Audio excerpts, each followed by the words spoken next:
There was one fragment from an interview, like a group interview with kids about social media usage that kind of struck me, and I think kind of goes back to the fact that this is not like an individual experience; it's a collective experience. It's kind of the default of how socialization happens among Mhm. teenagers, and a lot of them were saying that.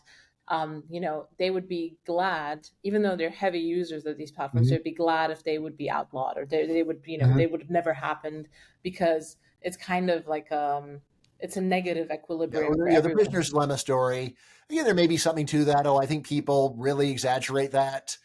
It's one like, well, look, you could go and make a pact with your closest friends to stop doing it, and that's the main issue, right? It's like, well, I can't find any friends that want to go along with that pact. Yeah, and probably also, and it's like, well, I found some friends that will. I don't like those people; they're weird. Right. So I think a lot of this is more of an excuse than the actual story. I don't rule out that it's happening in a few cases, but I think the simpler story is that people actually do like this stuff. As usual, anything negative about new developments gets a lot of attention. Positive things barely get any. So, like, you're going and making a hobby slash business out of being a podcaster, right? This is an incredible opportunity that didn't exist 20 years ago, and right now we're enjoying it. But it's only because I'm bringing it up. It's like, oh yeah, I am getting to do this thing that I really like, and I've got to meet people all over the world and discuss ideas.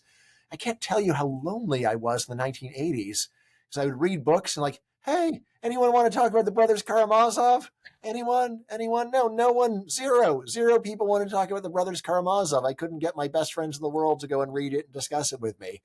So now, if I want to talk about it, I don't have any problem. I could find people to talk about it all day.